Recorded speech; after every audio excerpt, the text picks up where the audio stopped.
Welcome to the Dance Reel podcast. I'm Kate Histon-Behrend. To be part of our community, subscribe or follow this channel.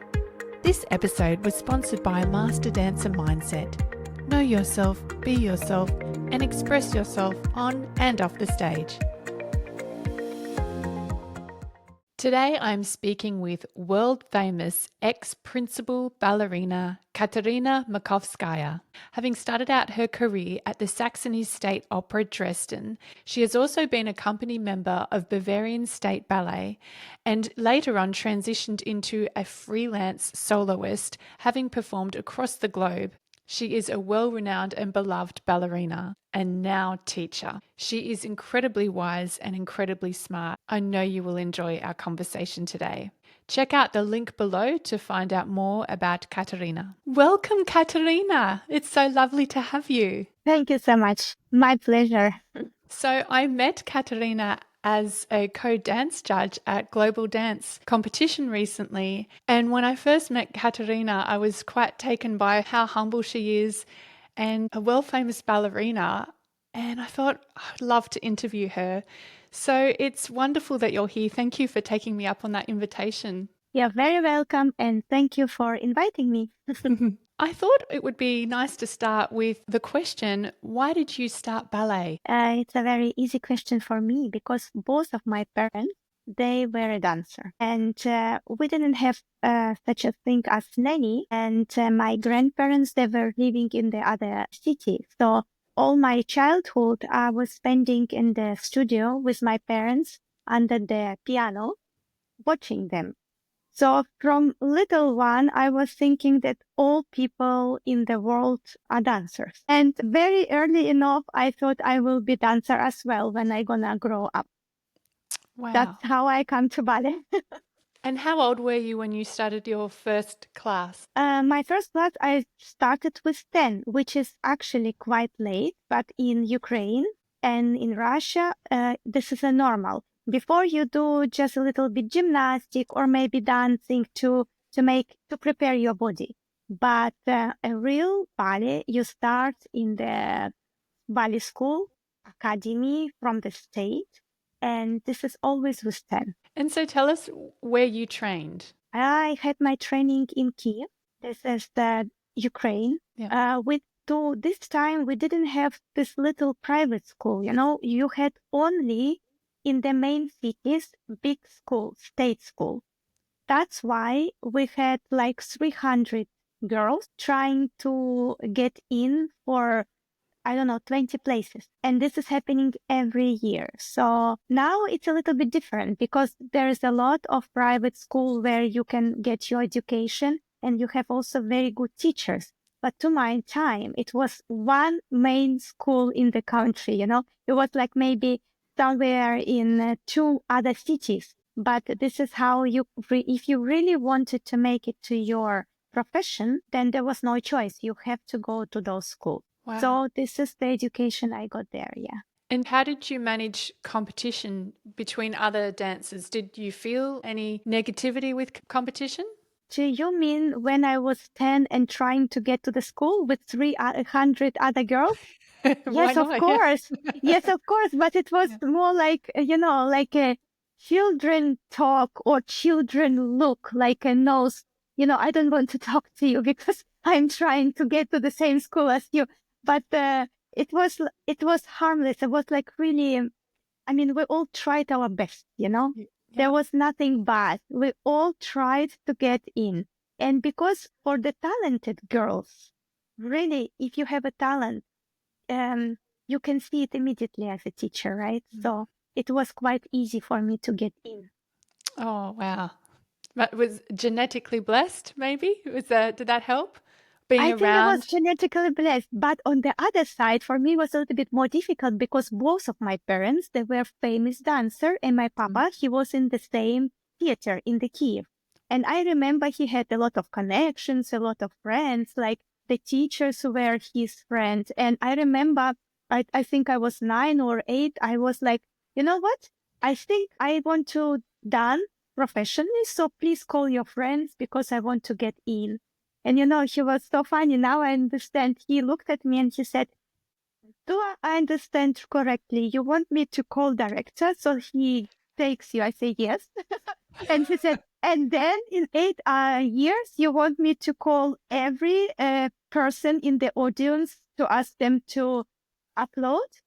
And I was thinking, why can't we do this? And then he said, my dear, I love you so much, but if you want to go this way, you have to do it by yourself.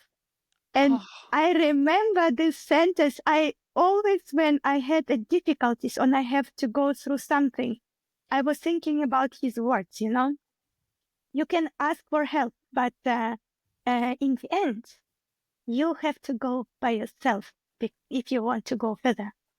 100%. What a beautiful message and what a wise father. When did you start training full time to prepare for a professional career? With 10, when you get into the school, this is full time. Oh, wow. Wow.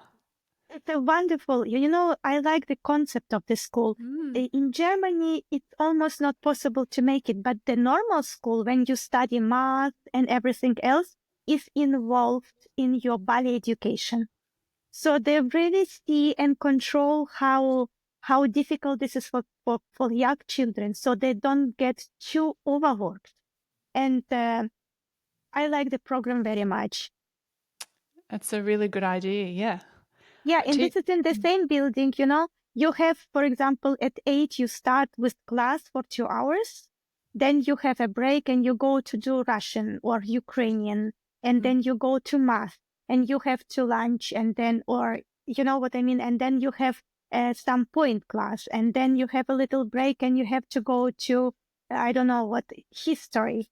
And of course you are tired, but you always change the way of your working. It's not only ballet. Something is always between, which make your muscle relaxed and being prepared for the next rehearsal or for the next class.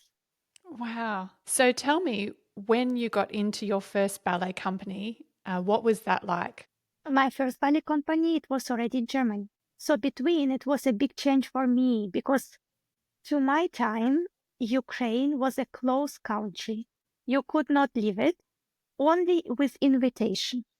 And I remember of being so lucky because I was talented and already very young I could dance things which you perform in the companies. So the state company of Kiev invited me to perform with them some piece, and they were invited to Germany, to Munich. So Mm, I was traveling with them and danced. And I was very lucky that Constance Vernon, this was the director of the school in Munich, she saw me and she came to me and she asked me if I want to join the school in Munich. So I thought, because it was scary, I was alone. So I went back to Ukraine, to my parents, and we were discussing about this. And they said, look, if you want to try to discover the world, then this is the right time because I had an invitation. yeah. Otherwise, we could not leave the country. It was not allowed. And because they supported me, we did everything that I could go. I remember having one backpack and this little $20, because $20 was a lot for this time for Ukraine. Mm, $20 with me that they could give me so I can travel to Munich. wow. Yeah, so I had to stay here in Munich for 2 more years in the school. But this gave me the opportunity to know how everything, well, to know as much as I could to this time how adult life works, and how is it to be in the other country. I remember coming in supermarket and I never saw these things like so many cheese. Like, we had only one cheese and only one ham. And here you could choose between all these things. So it was a huge challenge to me, just a normal life. And being without parents, it was also very hard. But then this gave me opportunity to travel to make a normal audition. And I remember I went to Dresden. That was the first city. And you know why? Because it was the first audition and it was the first I mean, I could save only a little bit of money to make my audition. They took me immediately, and I didn't think that I could go somewhere else because I didn't have money for that. I was very happy that now maybe I can buy Nintendo, because you're still a child. How old were So you? I was almost 18, Wow. almost. So I took this engagement, this contract in Dresden because it was the first company and they took me and director talked to me and he said, I really want you here and I will support you for your career. And I thought that's enough. Wow. And how long were you with Dresden for? And you became a soloist quite quickly, didn't you?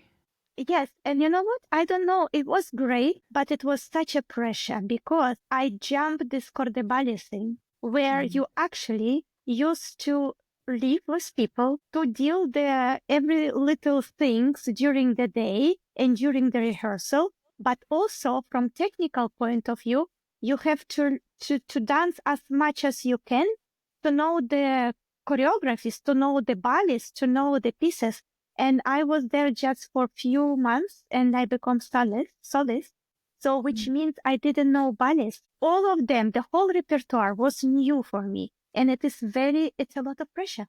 It's a lot of pressure for a young child and Mm. people, language, everything new. That was when I think back now, that was quite difficult. And I remember having a mentally not easy time. That would have been so much pressure for a teenager. I don't know It how you is would have pressure coped. because Yeah. all your colleagues around, there's only few who are like supporting you, yeah? Mm. The most of them thinking, why am I in the corps de ballet already since 5 years? I can do everything. I know everything. And she's just doing the principal role. Who is she? you know? And to deal with that was not easy. So, how did you manage people that were jealous of you? Because you would have felt it. What did you do? I think the education we get Mm. in Ukraine, it's not only about technique, it's also about your character. Yeah. So the way you handle hard situation. Yeah. And I remember just being very focused on what I want. So of course, somewhere I was hurt or, things are not nice to hear. But if you're so focused on yourself and your vision, then nothing can destroy you. Also, I had a lot of support from ballet meisters, from director, and from few people who supported me. So my environment, which I tried to make, was only from supportive friends. And what everything else happened, they didn't come to my environment close enough. And after 2 years dancing only principal roles, they had to accept it. Yeah. And from then it was not problem anymore. From like after 2 or 3 years, they accepted me and not because, I didn't have to be friends with someone to dance. I was just good dancing. I could show my work and I think there is nothing you can say against it. Yeah, absolutely. These days, with social media and all the teenagers on Instagram, there's a lot of pressure on what they look like and how many tricks dancers are doing now at these younger ages as well. I can't imagine having that pressure, but being super talented like you were, that does come at a cost. So I can really appreciate that there is a level of sacrifice in social and emotional development. Yet that's not a negative thing. You really use your character to drive into a positive and keeping your focus. That's really inspiring to listen to.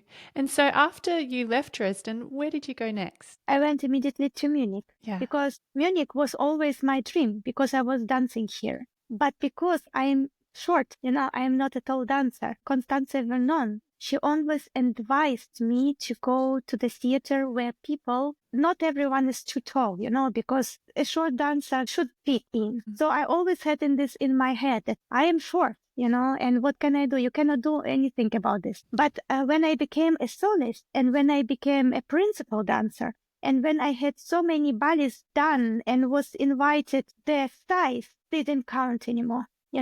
It's only who you are on stage. with people I was working, with choreographers, they give me all such a support that size was not a question anymore in my life. And when I did understand this, then I came back to Munich because I didn't get a contract immediately. I had to wait for 1 year. I was training with them and I was lucky because when I came there, suddenly all principal dancers started to get pregnant or injured. So I was like a star, and they asked me, can you jump in? Can you do Sleeping Beauty? Can you in 2 days? Can you do Don't You in 2 days? And I always remember it was hard, but I remember myself pushing to say, yes, I can. Even in my head, I was thinking, Jesus, how will you manage this in 2 days? But my lips said, yes, I can. And after a while, it was actually not long, 6 months, Ivan Lishka offered me a contract, which was great. It was like I was really following my dreams. And what were your favorite principal roles in the highlight of your career? If you ask any principal dancer, what is your favorite role? Everyone will give you same answer. You can't have one because every role you dance, you have to love because how you can dance and hate it. You find something, even if it's not your favorite, but you find something. Maybe you like the costume she wears, or maybe you like to play. But I remember, I don't know how you say this in English, but I look like a girl. So I was always playing these roles, young girls, Marie, princess, butterfly, whatever, everything which you look like a young girl. And I remember was the moment where I hated this so much because I wanted to be a woman. I wanted to be a vampire, but I didn't look like this. So I remember my director coming to me and saying, there's time for everything. And this is the second sentence I remember. There is a right time for everything. Somehow, I didn't even realize when. Suddenly, I started to play women and vampires, and so, but I still keep playing the girls because I think this is like forever. There was a time where I didn't like all this princess because I thought I am a woman and I don't want to be a fairy all my life. When you get older, you do understand that playing girls is actually a very nice thing. So there is nothing difficult. I would tell you that this role I preferred or this role I didn't like, but all roles that I played, which were more to human being, like a normal people, this was always for me, more favorite to dance than being a fairy tale personage. You know what I mean? For example, a woman who did experience love, hate, drama, this was always much nicer to feel and to represent on stage than just being Bluebird, or whatever, or Princess Aurora, which Princess Aurora I loved as well, because this is about technique, being light, about style, You also have to think what you try to show, because this is a beautiful ballet and this is really about style. But nothing, I cannot tell you that this one I preferred more than others. Yeah, but Carmen's relatable, right? The love story. Yes, exactly. Because you can be you when you are angry, or you can be you when you love someone or hate someone. This is always the pleasure to express, And so with classical ballet training, it requires correction, detail, going over and over the step to perfect it. And it's the way to master the art of classical ballet.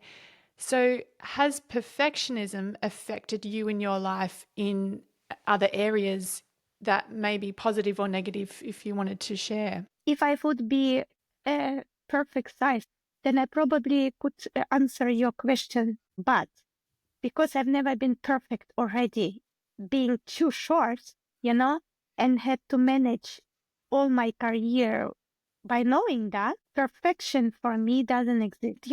I was so lucky that the company where I was dancing in Dresden or in Munich as well, they didn't separate dancers, because some company does. They say, okay, this person, she will dance only contemporary repertoire, and this person can dance only classical. I was lucky, I was dancing everything. And by dancing contemporary, I learned a lot that it's not about being perfection, it's about being me. Because the way I dance, no one ever will dance. And I will never be able to dance as my colleague because that's her or that's him. So all this knowledge I took also in my classical way. It doesn't matter if I am a little white swan, principal princess. Maybe there is a swan who is short, but it's also beautiful. So I decided early enough that perfection it's only my best. I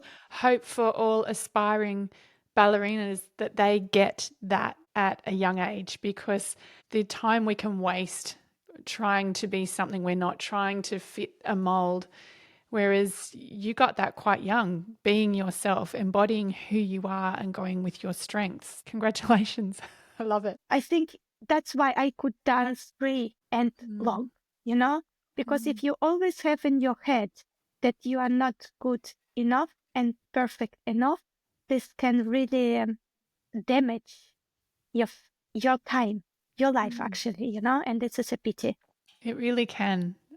And so, towards the end of your dance career, how did that finalize, and what was the transition like into teaching? Unfortunately, it was not the way I was imagined. We all imagine a quite fluent transition, yeah? So today I stop dancing, tomorrow I'm teaching. Yeah, yeah. But it doesn't happen, or I think it doesn't happen to the most of us. To some people, maybe. I think for me, it was really unexpected because we had the change of director and I was 37. And for him, 37, it was old dancer. It's not But old. it's not at all. It's the best age. Mm, So if there was someone who would appreciate the whole experience of those dancers, he would never say this is an issue. Yeah, he would support. And in my mind, I would keep dancing until 45 or 46, never ending. But it doesn't happen. So I was basically took, took or taken out of my best age and my best shape. And wow. this is just, and by this time I already have had child, I didn't want to grab my stuff and go somewhere else because I already started to think I have family and I will try to think how can I continue my life without taking them with me, going somewhere else, being very egoistical, let's say. So I started to be freelance and Yeah. this was the best time of my life because I had freedom. Because when you're in the company, you're asking your ballet director, excuse me, could you let me go to this company? They invited me. And he Yeah. always could say no. Yeah. But now, when this happened to me, I started to get so many invitations where I could decide, yes, I would do this or I would do this, and my schedule become even more interesting and more busy than before. But I didn't know this to this time when I had to leave the company. You just taken out of your life and you don't know what to do now. So I still kept doing this freelancing, which made me so much pleasure, that give me so much more power, love, new people, new connections. That was the best time in my career. But doing this, I also started to think more, when this gonna end, what then? And Mm, I started to teach, to slowly to teach. And you know what was really weird for me to understand, which is normal, that being a star in ballet doesn't necessarily mean that you have a start in teaching. And when they told you, yes, we know who you are, but what is your experience like a teacher? And I was like, none. And they were like, we prefer someone who is less famous but has more experience. So with all these things, you suddenly start to deal as well. And it took me a lot. Again, I did education to my master, teacher.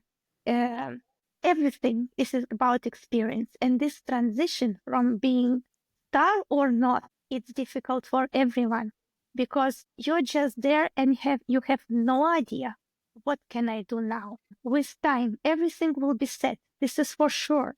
But when you're in the moment, in the beginning of your transformation, most of us are lost. Wow. You are popping the insights today. I love your wisdom. I really do. With your freelance, are you still freelancing now? Tell me about that. I didn't say I've finished my career officially. No, I Mm, didn't never said this to myself. good. But after we had this corona Mm, isolation, which was yeah. quite long, and in Germany especially, I don't know how it was in the other. We were actually in Australia for 1 month coming back when I Yeah. heard about corona for the first time. And Mm, then in Germany, nothing worked, like nothing worked for almost 1.5 years, 2 years. So you had to stay in shape. You had to do something like a dancer or singer or whatever. Yeah, everyone who is about art. Then I get pregnant. Then I had my son. Then I slowly started living another life. Then I came back to shape. Then I danced few performances. But my priorities were really shifted. So in the moment, I really enjoying being teacher. I'm still doing classes and I'm still dancing on stage. But with all big invitation, I already said that sorry guys, I love being on stage, but what I'm doing now in this time of my life, this I love more. And I have now a 3 years old son and the other one is 19 by now. 19 years old. Yes, No, you have a 19-year-old son? yes, he is much taller. He is much taller than me. So I have a 19-year-old daughter. I had no idea you had a 19-year-old son. Yes, Maybe and we should, like, and they can meet. career between and a career between.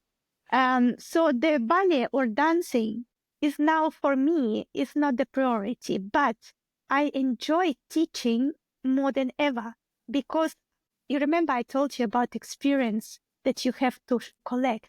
So now I can say that also being a teacher, I collected enough experiences, not just giving the information, but the way to transfer this to the young children, how I was years ago, they Mm, can understand it. And this is, I think, the most experience you need for. Because when you have your education and you had a lot of years of your career, you basically know how to do and do. yeah. But you can't call yourself teacher just because you know how to do and do. You have to understand how to give it further, the information and the knowledge. And by now I can say that I reached this point and I feel that I can do that. Because you were very talented at a young age, did you have to then learn how to explain it to someone that's not as naturally talented? So there would be a lot of creativity in that side of teaching as well, and having to sit back and analyze the movement again. Is that what you mean? You had to go through that and learn? Exactly. But Mm, not only because being talented doesn't mean that you understand faster. yeah. You know, Mm, as a teacher, you try to find the way to brains for children, or not children, yeah, human brain, human views, human way of understanding. This is what is challenging, not to explain how to stretch your foot. Yeah. mm, So this takes a lot on, and also you have to want to do this mm, because I had few teacher who didn't want to understand that we are all different. They will just giving you information. And if yeah. you didn't get it, you don't get it. Yeah. Yeah. But for me, I realized that the teachers I really loved were someone who wanted to understand who am I as a person and how do I understand the information he gives me, maybe with a different words, because this girl will understand much faster, yeah, and I would understand a little bit slower, but it doesn't mean worse, you know. And this is what kind of teacher I wanted to be when I was young. I was thinking, find the way to each person, Mm. not just throwing the information on them. I love hearing that. When I was younger, training with a highly respected classical ballet teacher in Australia, her teaching methods were very authoritarian and fear based. And so she would do a lot of comparing. If she was going to compliment one girl here, it would be then followed by a you're not doing it like her. And so I was at this school for 10 years and I felt quite scarred, affected by it. It affected my confidence in myself. So I noticed as an adult, in reflection back, I can see how I developed these people pleasing, fawning. I needed to then feel safe in an environment before I could perform, because I would go to ballet and I would feel very scared a lot of the time. But that was normal. It was sort of a normalized thing. And so I came away from that experience really wanting to not teach like that, but to also develop a standard that where students could go on and have a career. I just thought, how we've got to do better. Within saying that, have you noticed a change? In your opinion, is the industry improving in standards of communication and teaching? It's a little difficult question for me because my education I had in the country where I didn't go ever back, you know?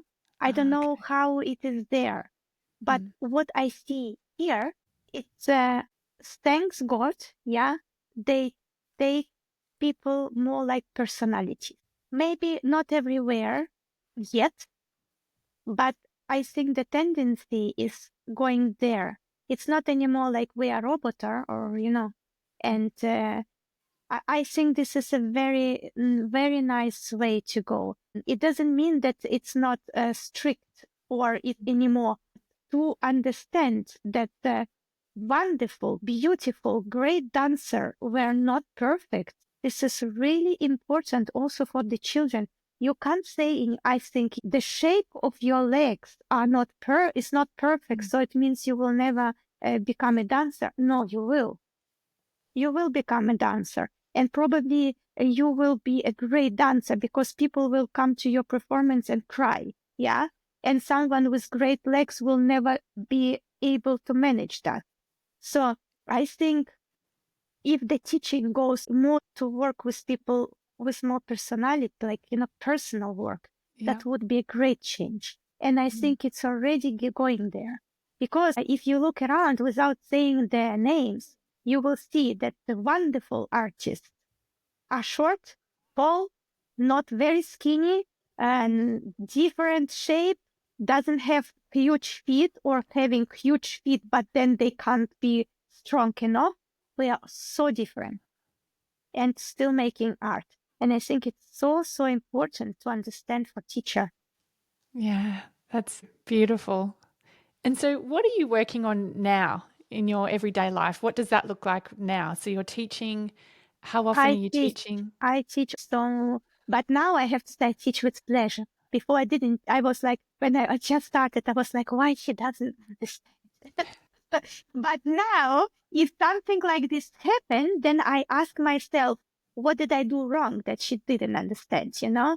And now I teach with pleasure. I love to give advices or to see what is actually the problem is and to find to build this relationship with the person I am teaching. So I teach a lot private classes with all over Yeah, the world. You know, this Zoom thing, this great. it's opened so many possibilities, which I think is great. Before we were saying how you can teach ballet through the video. Yeah, it does work. When because you still have this connection. If Mm. both people want, then it works perfect. We also running our winter and summer intensive school just for 1 week. People from everywhere coming to us to join. It calls Munich Ballet Intensive.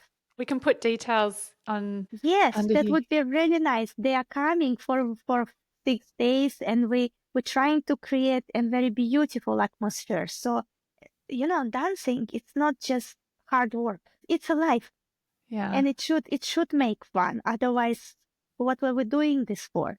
You know, actually, you know what's funny? I remember this being like this, coming like to work, and on one moment I asked myself, "Do you still have fun?" Because it should be with pleasure. And then Mm. I did realize, yes, I do. So I think the pleasure, love for what we are doing, should be not less than hard working. Mm. Otherwise, it doesn't worth it. Do you know one of the things that I've noticed that true artists have is curiosity, being curious, and just listening to you and the way you approach teaching. You are very curious about people and you self reflect. I love that you self reflect because isn't that how we grow as a person, to be curious and to have that ability to reflect and check in? Am I still enjoying it? Asking those wise questions. How can I get this student to understand? What can I do a little bit better so that they can understand or connect more to their routine? I love hearing that. You sound like the ultimate beautiful teacher and artist. But I think all this can happen only to a person who didn't have such an easy way. Yeah. You know, there is a lot of dancers being perfect, like, perfect in the way you say perfect, like right height, right weight, beautiful shape. And I don't think you can be self-reflect only when you experience something. Mm. And I'm glad that I had career the way I had, and it was not always very easy because my being short, it's nothing you can change, It's nothing that you can say, okay, I'm gonna work harder and then I make it. It's not. And that's why it made make you more open-minded, Mm. more, Beautiful. yes, more sensible. And if you had any advice to impart on the next generation of dancers coming through, what would that be? So, ones that are really wanting to go for a career. I would say that discipline and hard work, it things has like you have to do that. Yeah, it doesn't matter. But less judging yourself for things that you can change because more love you have or more trust you have in who you are, then all difficulties you can manage. I had one beautiful girl. She was like really beautiful student. She got a contract in a little tiny company. And I told her, why did you do that? And she really signed it. She said she gonna go there. You can go everywhere. You can go to Paris Opera. And she told me, you know what? I'm gonna go to Paris Opera and I will stay there in the Corps de Ballet for the next 10 years before probably I will get a chance to dance what my soul wants to dance. And she said, why? Because being Mm. in the small company and dancing, being on stage, dancing every day doesn't make me a worse dancer. I live my life. I want to dance. And she was only 18 and she taught me that actually we don't have to wait for this opportunity to the huge company making a wrong goals. If we want to dance, we can dance now, and even if the company is not so famous, we can do it now, but we will do it. No, we will do what we love. And I think that's important for students to understand. Perfection, it's not a goal. The goal is the love you have for dancing, and this you have to aim for dancing, not for places, people, or whatever, for dancing. Well, it's been a real pleasure to have your wisdom and to listen to your story and to share it with others. It is really remarkable, and you are a remarkable human. So, thank you so much. I've loved every moment of listening to you. Thank you so much. I'd love to have you on again at some point and pick your brain about many other things, but you do have to go and teach now too. Yeah. Thank you. Thank you. I will be with pleasure coming again to your podcast.